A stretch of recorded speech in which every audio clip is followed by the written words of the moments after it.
It's time to kick off the week, and what do we have but box office numbers? Which leads me to think about something that people have been mentioning for quite some time now, which is a phrase called superhero fatigue. And looking at the box office, it just doesn't look like that's a real thing. On top of that, we have other new news, which is that it's looking like John Wick is getting another type of spinoff. Also, the Talk to Me directors have a new film coming out, and I just need to talk about one little thing involving the Olympics just for like history's sake or something. It just needs to be mentioned. Let's do this.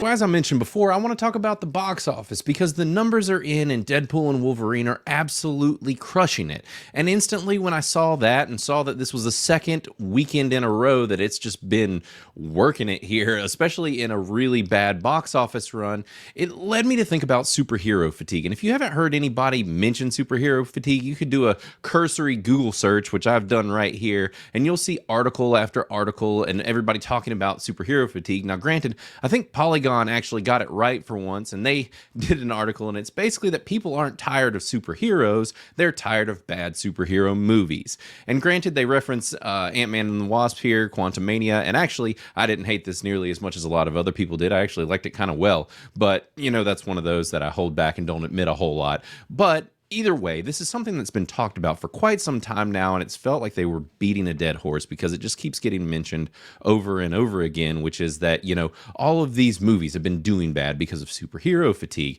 And you look at movies like the Marvels, which absolutely tanked. Nobody liked it. A lot of the Marvel series, and just where it was, Marvel was at its peak, did Endgame, and then after that, everything's been downhill. And really what it does come down to, I think, is just giving the fans what they want and not trying to push any kind of agenda, not trying to do anything that's just like breaking the rules or shoving in characters that nobody likes. It's just give the fans what they want. And that's the thing here. They gave two characters which everyone loved, gave them their comic accurate representation, went whole hog, and now people are showing up in droves. Because if you've looked, basically this movie is cleaning house, and this is after Twisters did great as well. And it's still doing fairly well considering that it's on its third week. But we are looking at right now a global total of 824.1 million for Deadpool and Wolverine for the past this will be the second weekend. Now, this is their worldwide total, but still, it's looking like this movie is set to, by next weekend,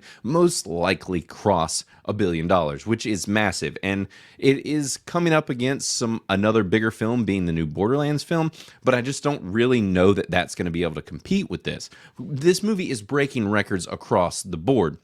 It's kind of just been an unstoppable juggernaut at this point. And when I say it's breaking records, I mean, it really is breaking all sorts of records, one of which being that it's the sixth biggest domestic opening of all time for any film. So, I mean, that's just nuts. And granted, it's going up against all other Disney films, all of which either being Avengers films or Avengers adjacent or a Star Wars movie. And then it's also the fourth biggest Hollywood superhero opening of all time. It's also the biggest R-rated opening both domestically and globally. And I think that this is the biggest record that they have actually broken. And it's basically just beat out the first Deadpool film. And then behind that is the second Deadpool and then it. And the rest of the list is right here. I'll put this article in the show notes. But it's also the biggest July opening of all time domestically. And there are just a bunch of other smaller kind of absurd or obscure records that it's broken as well. But the thing is this movie's doing great, and it's great for the box office, and it just really screams to this whole thing of giving fans what they want. That's the thing. The fans didn't want three obscure characters in the Marvels. People didn't want to watch that.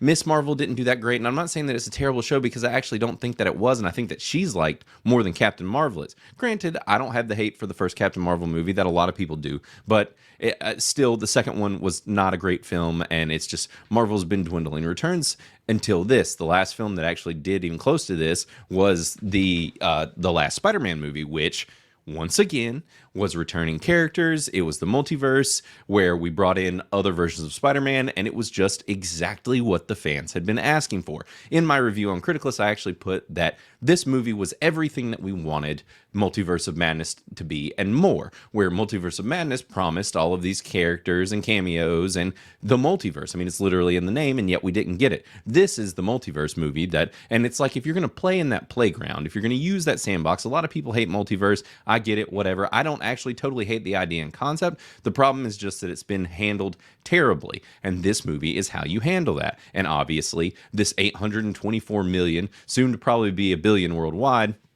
proves that that's just what people want if you're going to go to this level and do this type of thing. Now, granted, Twisters came in second place, and I mentioned that a minute ago. They've got 22.6 million this past weekend, and are doing well overall. And then Trapped, which we reviewed, and you should go check out our review. We actually liked it better than a whole lot of other people, and a lot more than the critics did, for sure. But all three of these movies, if you look on Criticless, are doing very well.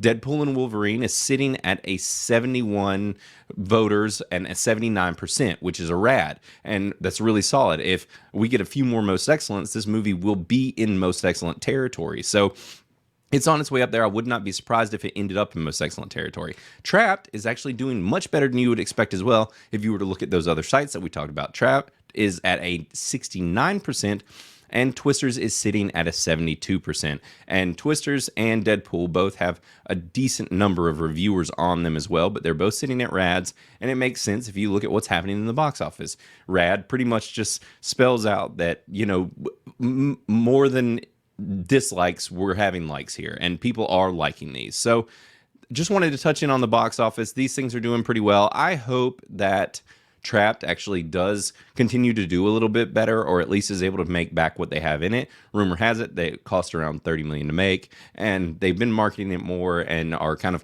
trying to capitalize on the general public liking it, because, like it or not, M. Night Shyamalan movies tend to be fairly divisive, and it makes sense. So I get it, but there's room for it to grow and go upwards, and I think that Trapped could make more money as it gets to home box office as well. Now, the interesting thing here is that Harold and the Purple Crayon came out, and you probably haven't heard about it because it didn't do anything. The interesting thing is, by and large, everything I've heard, people are adoring this movie. It's a family movie, kid-friendly, and seems like something that I would have wanted to take my kids to see. And it's based off an old franchise from the 50s, and they kind of took a risk on this. But the interesting thing is that Sony didn't market this movie at all. I had no idea it existed until I went to the movie theater and happened to catch a little poster for it, and then I'm like, Zachary Levi's in this? And it's a kid's movie, and it looks really fun, and it's just, I feel like this was totally squandered because they just literally didn't market it. And I'm wondering if this is one of those two where when it hits home release, it's actually going to explode after word of mouth gets out that people are actually watching it. So we'll keep an eye on Harold and the Purple Crayon. I'm curious to see if anybody ends up reviewing it, because we've literally had no one, as far as I've seen, review this movie at all within Criticless thus far, which is a real shame. And it only made $6 million, so that shows. But the thing is this should have been a much larger budget opening, and this doesn't show that. I think that they just that they really screwed the pooch on this movie, and it's a shame because it sounds like it is good. On to the next little piece of news here, which is that Deadline is reporting that there is going to be a sequel series to John Wick 4. Now, this isn't a sequel film. I'm talking about a sequel series. Now, I have mentioned in the past that it looked like that there's actually going to be a spin-off movie about one of the characters from John Wick 4, but this is actually going to be a sequel television series, and it sounds like Keanu Reeves and Chad Stahelski are back. So Chad Stahelski is going to be directing it, and he was involved with the last film and the other ones as well. And obviously Keanu Reeves has been involved with all of them. I mean, this is a billion-dollar franchise. It would make sense for them to continue to work with this. And we actually got a prequel series not long ago, which I liked a lot. It was called The Continental, and I recommend checking it out. I thought it was really solid, and it did pretty well on Criticless as far as our reviewers go. And I think it was a solid film, but it's interesting that we are getting a spinoff to this, and I don't want to do any spoilers for John Wick 4, but I am interested to see where they go with this and what they do. Basically, there is a little bit of a description on the show, which is the premise is that it's to combine new and old and thrust the Wick universe into a new age. So very vague, not a lot of information, and I'm not really sure what to make of that. And like I said, I don't want to dig into it too much because I feel like talking about this show will result in spoilers for that movie, so I don't want to be that guy. But I am intrigued to see where this goes, and I'll watch it as production goes along. Obviously, they aren't making it yet, or at least it's not being filmed yet. And it sounds like Keanu Reeves is not going to actually be in the show from what it sounds like. There is a chance he could be, but right now it is sounding like he is just heavily involved and going to produce and just going to be behind the show getting made. So we'll keep an eye on this show as it goes along. Next little piece of news here is that the Talk to Me directors have another film coming, and I had no idea. These guys, if you haven't followed them, the Philippou brothers, they're back. It's Danny Philippou who actually posted on his Instagram account this photo, and it's basically that they've been working on another movie. Now, these guys, they were YouTubers. They are ridiculous and over the top like many YouTubers are, but they came out of nowhere and they released a film this past year called Talk to Me, and it blew up. It did gangbusters. Lots of people really loved it. I thought it was inventive, creative, well filmed, and just a really good movie overall. I would recommend checking out Talk to Me if you're into horror movies and if you're okay with possession films.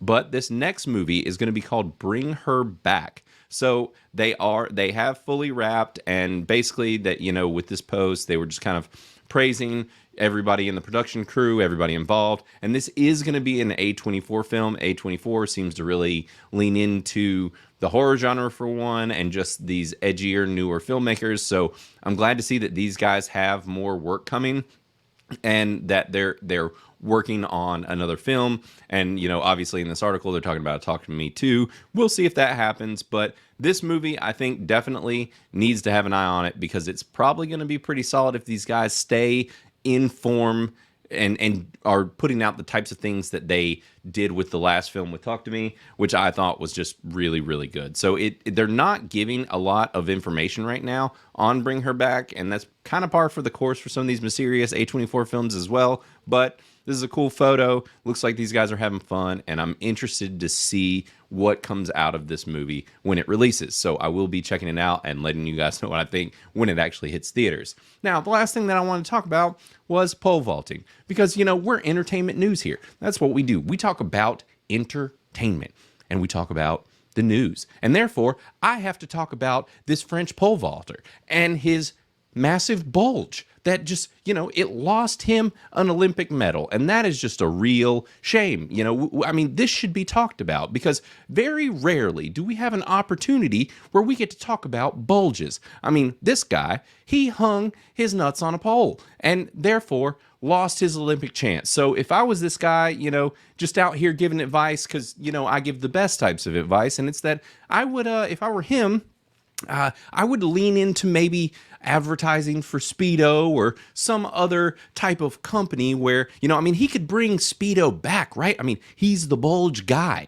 And this is just wild. This got to be like a first of its kind that is just, or maybe it's just that things are viral now, that we get to watch over and over and over again someone hang their testes on a pole. So, I just wanted to talk about it, wanted to mention it, because this is just magnificent news here. So, poor guy, sorry you lost your medal, but at least you get to be the guy who hung his nuts on a pole. So, congratulations, Leon. This was a wild story, and I just had to bring it up, even though it has nothing to do with movies or television shows. But the Olympics are all the rage right now, and whether it's the opening ceremony that everybody's talking about, or, pretty much that's about all I've heard people talk about, that and shooting for some reason this year.